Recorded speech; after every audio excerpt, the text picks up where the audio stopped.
오늘 하나님께서 우리에게 주시는 말씀을 봅니다. 구약 성경 시편 116편 12절부터 14절까지의 말씀입니다.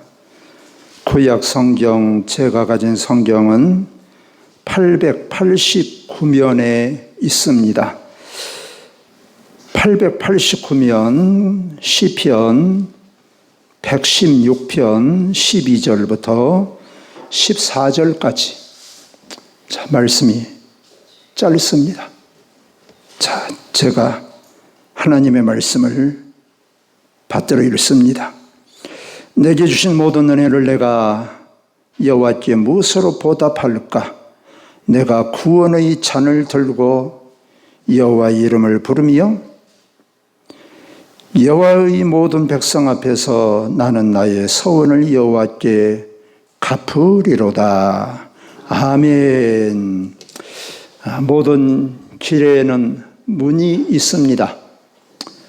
또 모든 문에는 또 길이 있기도 하지요. 길에는 반드시 가다 보면 문이 있습니다. 출입문이 있지요. 우리가 미국이 얼마나 넓습니까? 중국도 마찬가지고 어느 나라나 가면 우리 아무리 그 나라가 크고 넓어도 어디로든지 들어갈 수 있을 것 같지만 그러나 들어가는 관문이 있습니다. 그 문을 통과해야 돼요.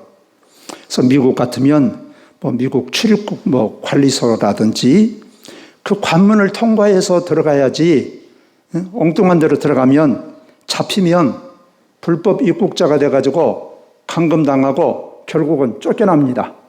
어느 나라나 마찬가지죠. 우리나라도 마찬가지지요. 세상은 어디든지 문이 없는 곳이 있어요. 그게 보이든지 안 보이든지 문이 있습니다. 건물에는 다 문이 있지요. 우리 교회당도 문이 있지 않습니까? 문이 있고 집에도 문이 있고 우리 차에도 문이 있고 우리 비행기에도 문이 있고 하여튼 어디에나 다 문이 있어요. 이런 것처럼 천국에도 문이 있습니다. 그런가 하면 지옥에도 문이 있어요. 자, 어디를 들어가든지 문을 통과해야 됩니다. 문을 통과하지 않으면 안 돼요.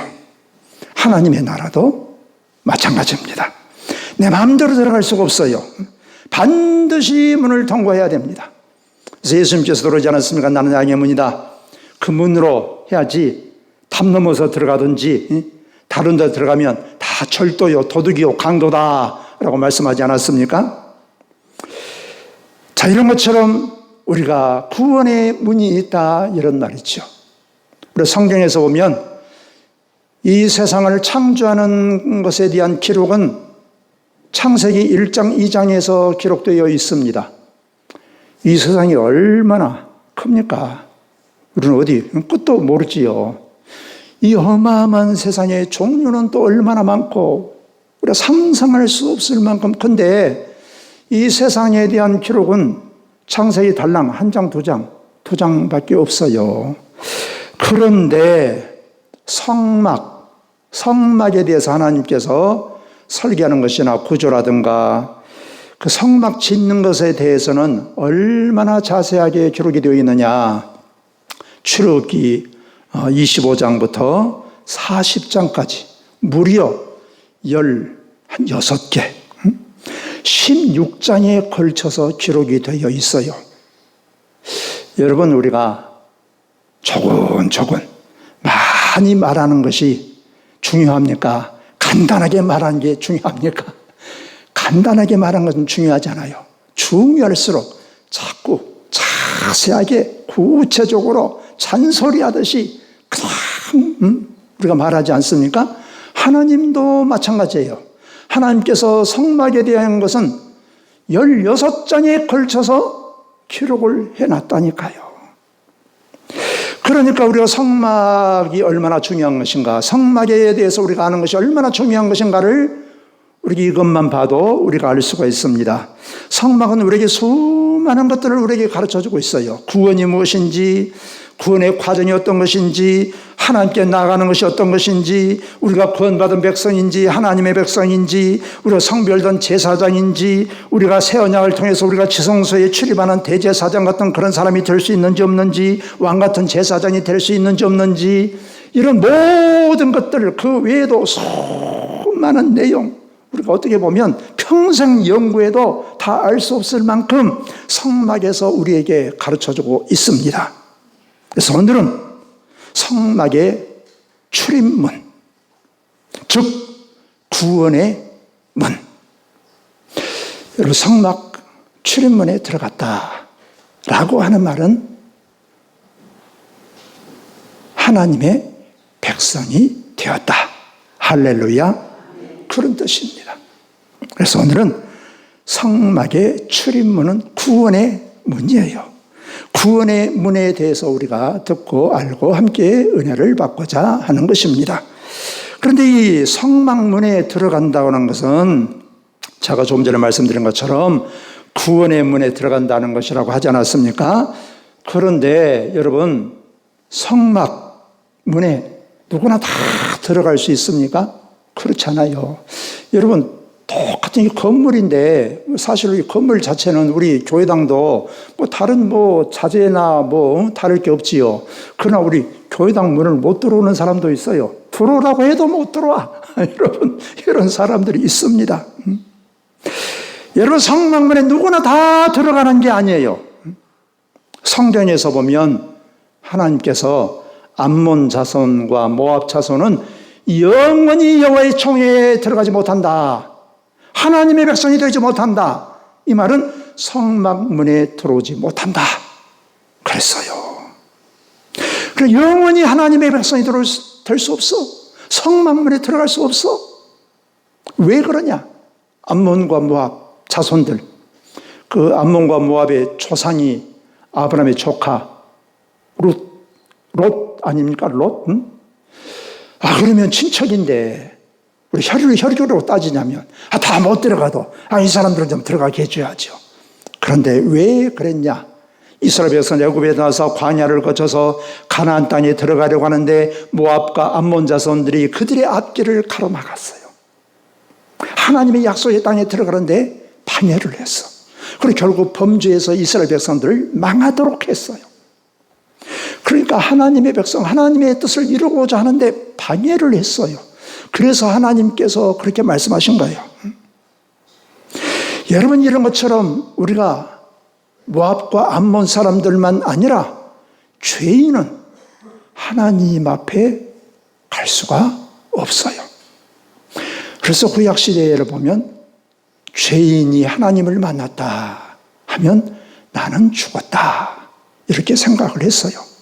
그래서 구약 성경을 읽어보면 여러분 좀 짐작하는지 모르는데 하나님을 만났다. 우리가 삼손의 그 부모들도 하나님을 만났다 라고 생각하고는 이제 우리는 죽었구나. 우리같이 더러운 죄인이 거룩한 하나님을 만났으니 우리 어떻게 살겠냐. 베드로도 예수님을 만나가지고 깊은 데 가서 그물을 던져라 그래서 그물 가득히 고기를 잡지 않았습니까? 그때 베드로가 뭐라고 고백합니까? 예수님 감사합니다, 반갑습니다, 바짓가리 잡고 감사했습니까? 그렇지 않았어요. 주여 나를 떠나소서, 나는 죄인입니다.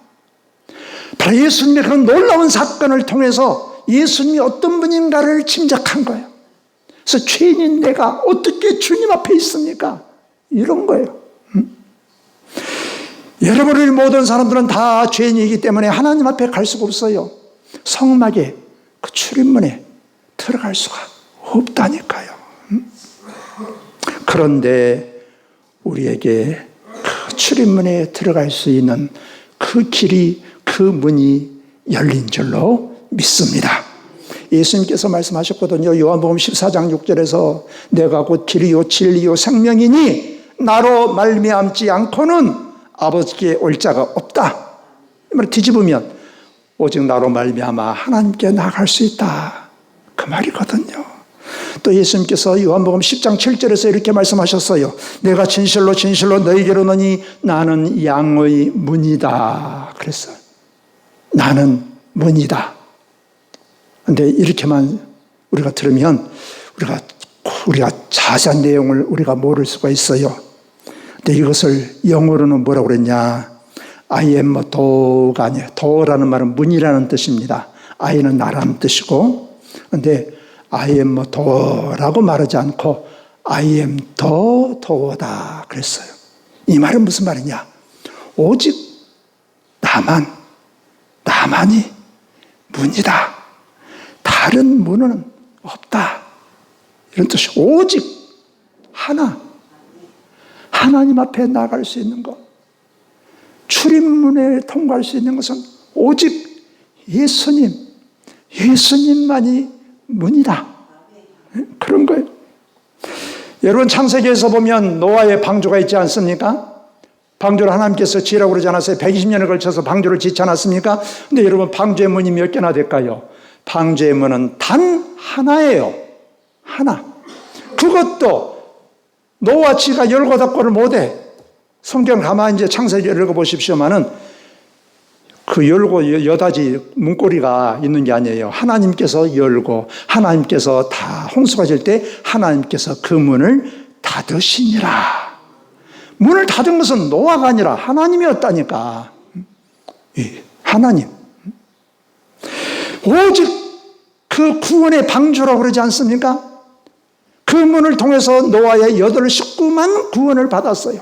뭐 다른 사람은 그 문으로 들어가지 못한 사람은 어떤 사람도 없을 뿐만 아니라 그 문으로 들어가지 못한 사람은 구원 못 받은 거예요. 이처럼 성막의 문도 하나입니다. 성막의 문.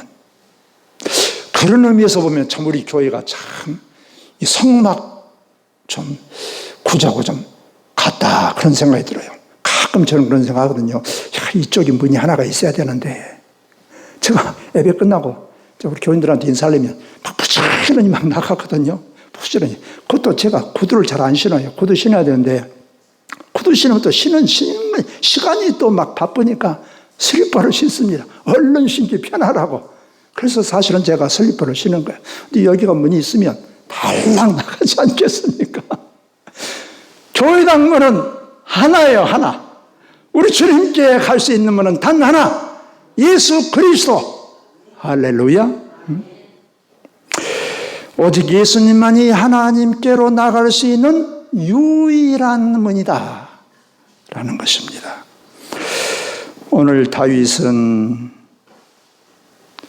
오늘 우리에게 주신 말씀을 통해서 이렇게 고백합니다. 내게 주신 모든 은혜를 내가 여호와께 무엇으로 보답할까? 구원의 잔을 들고 여호와의 이름을 부르며.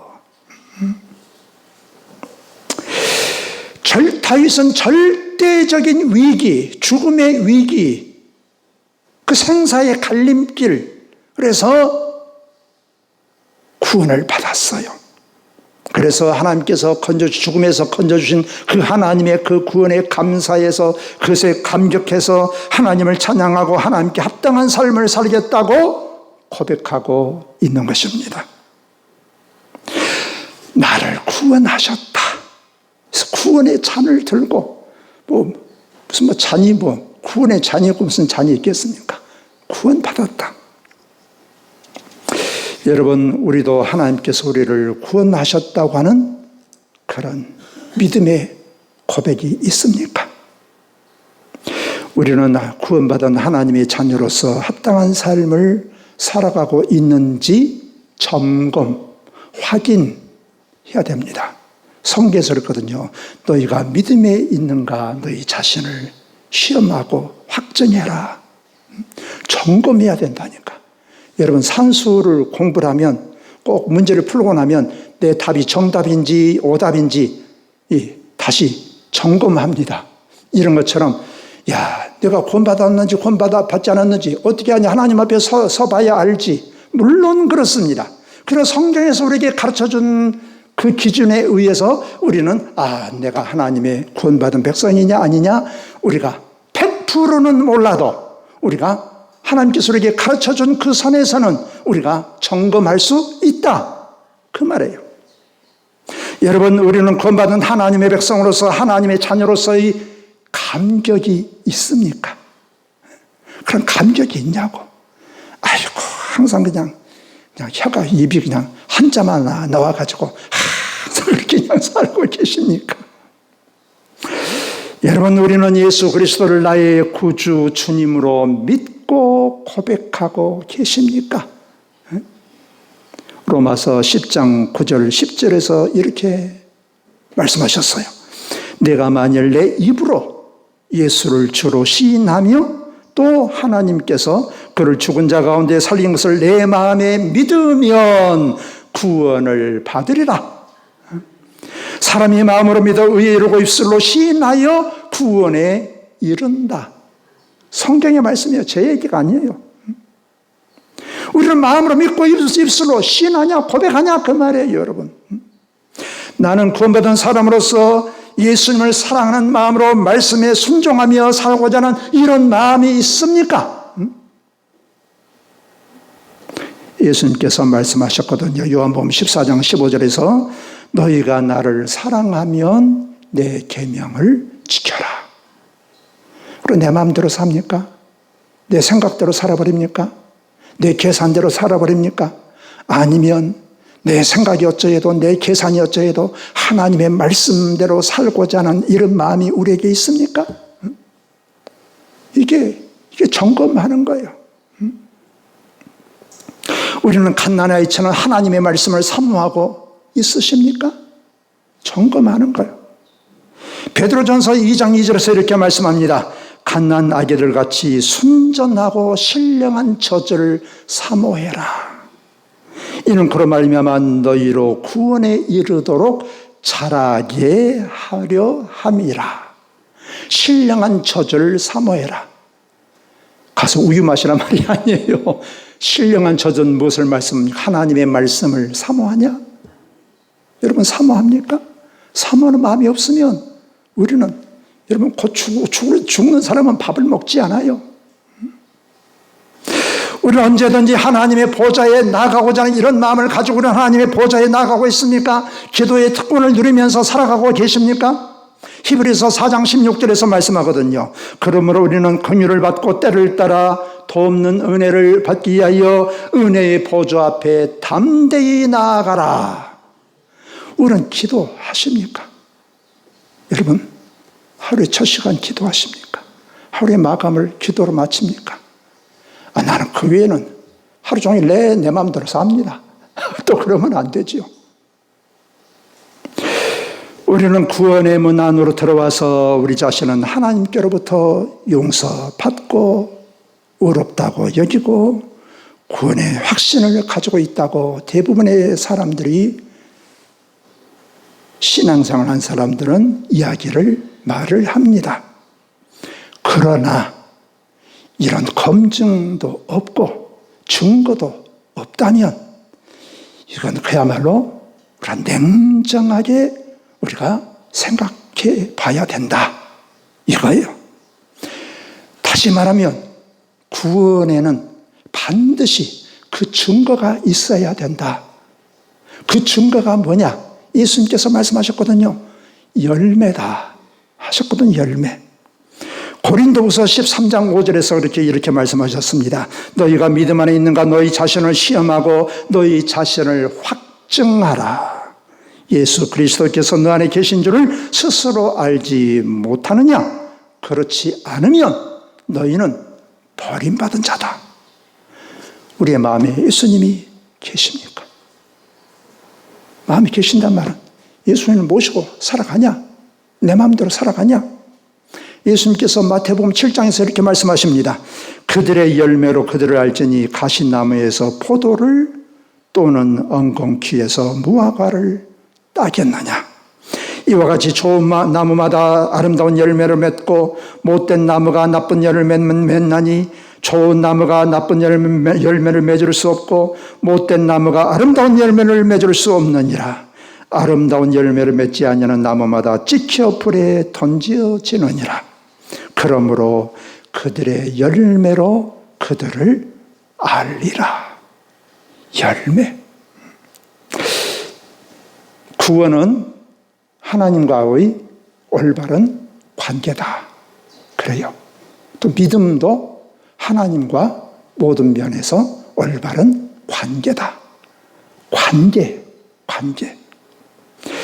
여러분, 관계는 말이죠. 좋아질 수도 있고, 안 좋아질 수도 있고, 연결될 수도 있고, 끊어져 버릴 수도 있어요. 그렇지 않습니까? 우리가 올바른 관계를 가지려고 하면 주거니 받거니가 있어야 돼. 주고받고, 서로 간에 주고받고, 이게 관계죠. 그래서 성경은 하나님과 우리와의 관계를 여러 가지 비유로 말씀하고 있어요. 뭐 포도나무 비유라든지 하나님 우리와의 관계를 아버지와 아들의 그런 관계라든지 뭐 부부 관계라든지 이렇게 하나님과 우리와의 관계를 비유로 가르쳐주고 있어요. 예를 들어서 우리가 요한복음 15장에 그 포도나무 비유, 뭐 요한복음 15장에만 있는 게 아니라 뭐 구약 성경에도 포도나무 비유가 많고 그렇습니다만 포도나무 비유에만도 그러지 않습니까? 가지는 나무에 붙어 있어야 된다. 붙어 있어야 돼. 붙어 있어야 사는 거예요. 떨어지면 죽는다. 여러분, 구원이 올바른 관계라는 관점에서 우리가 생각을 해보면 예를 들자면 이렇게 비유를 들어서 말을 할 수가 있어요. 예를 들어서 뭐 가족 같은 어떤 뭐 조그만 어떤 기업, 아주 뭐 중소기업, 뭐 그런 기업, 조그만 어떤 부품을 만드는 그래서 어느 대기업에 납품하는 그런 공장이 있다고 하십시다. 자, 그런데 내가 부품을 만들어놔도 납품을 못해. 사가는 사람이 없어. 그럼 망하게 생겼어. 그러면 끝나는 거야. 그런데 현대 자동차하고 연결이 딱 됐어요. 현대 자동차에서 이 부품을 널 받아주마.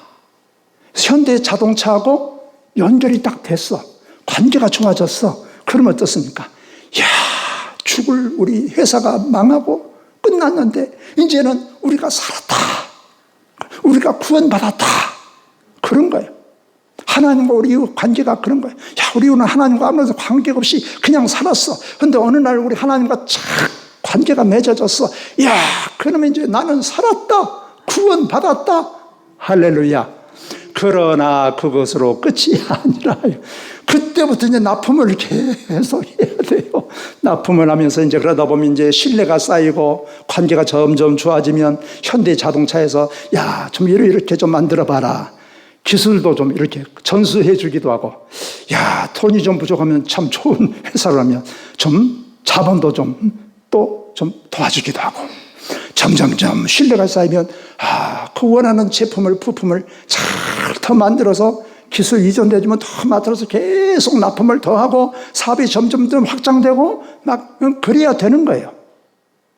그런데 이제 좀 하다 보니까 배가 불렀든지 어쨌든지 자본을 지원해줘도 이것을 빼돌려가지고 다른 데다 써버려. 기술 이전을 해주는데 이 기술도 다른 데다 빼돌려. 그래가지고 이 좋은 부품을 납품하지 않고 불량 제품을 납품을 하기 시작을 해. 그러면 이제 경고가, 노란 딱지가 딱딱딱딱 하겠죠.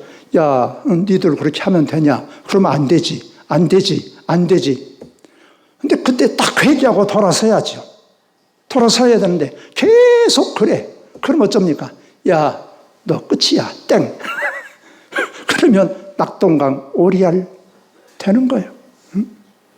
여러분, 하나님과 우리와의 관계도 그렇습니다. 물론 하나님은 세상 어떤 관계처럼 하다가 너 끝났어. 너 땡 처리 안 하죠. 하나님은 우리가 살아있는 동안에는, 목숨이 붙어있는 동안에는 계속해서 우리에게 기회를 주시고 우리에게 은혜를 베풀어 주시고, 할렐루야. 그러나 여러분, 우리가 언제까지 우리가 살지, 오늘 죽을지 내일 죽을지 어떻게 압니까? 관계가 악화되었다가 땡 해버리면 여러분 우리는 어떻게 됩니까? 낙동강 오리알이 될 수도 있다. 관계는 정해진 것이 아니다. 정해진 것이 아니다. 발전할 수도 있고 안 좋을 수도 있고 아주 극단적으로 말하자면 끊어져 버릴 수도 있는 거예요. 우리 구원이라고 하는 게 그런 거예요, 여러분.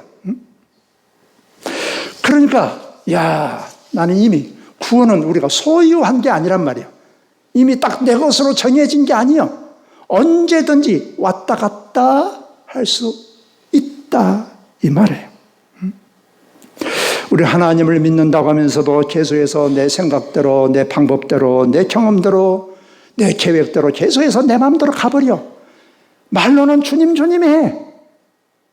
그래서 성경에서 계속해서 말씀하지 않습니까? 입술로는 나를 공경하되 너희 마음은 나로부터 멀도다. 예수님께서 하신 말씀이 그거예요. 그래서 은혜를 헛되이 받지 말아라. 은혜를 받았으면 그 은혜에 대해서 믿음으로 우리가 반응하고 응답하고 주님 앞에 나아가야 된다. 이런 말이에요. 근데 좀 좋다가 다 찌그러뜨려 버렸어. 그러다 인생 종쳐버렸어. 그러면 안 된다 이거죠. 결론은 뭐냐? 관계는 제품이 결정한다. 성경적으로 말하자면 열매가 관계를 결정한다. 내가 참포도 열매 몇 개를 바랬는데 너희들은 들포도 열매를 맺었냐? 계속해서 들포도 열매만 맺냐? 그러면 안 된다 이거예요. 그래서 예수님께서 말씀하지 않습니까?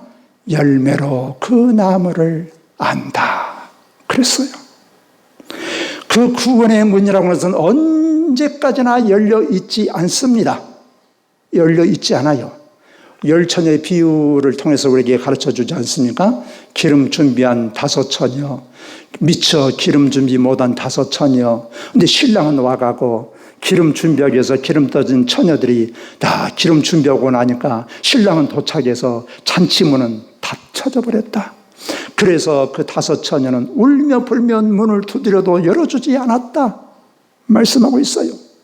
방주의 문은 언젠가는 닫힐 때가 있어요. 영원히 우리에게 기회가 있는 게 아니다 그 말이에요. 여러분 우리는 구원의 문에 들어서서 있습니까? 우리는 구원받은 하나님의 자녀로서 감사하고 감격하면서 하나님을 찬송하며 우리가 하나님 안에서 영원한 소망을 가지고 살아가고 계십니까? 우리 주님께서 말씀하셨어요. 나는 양의 문이다. 여러분 오직 예수님으로 말미암아 예수님을 붙잡고 예수님 안에서 예수님으로 말미암아 우리가 살다가 주님 앞에서는 복된 성도들이 되시기를 주의 이름으로 축원합니다. 기도드립니다. 5월의 양의 문이 되시고 우리의 생명이 되신 우리 주님, 저희들이 주님 앞에 나와서 주님 의지하며 살게 해주셔서 감사합니다. 오직 예수님만이 우리의 구원이시요 우리의 생명이시요 우리의 모든 것임을 주님 믿습니다. 오직 예수님 안에서 저희들이 주님 의지하며 주님을 따라 살아가기를 원합니다. 성령께서 감동하시고 또한 저희들 믿음으로 응답해서 또 주님과 더불어 살게 하여 주옵소서. 주님으로 말미암아 살다가 주님 앞에 서게 하여 주옵소서. 예수님 이름으로 기도하옵나이다. 아멘.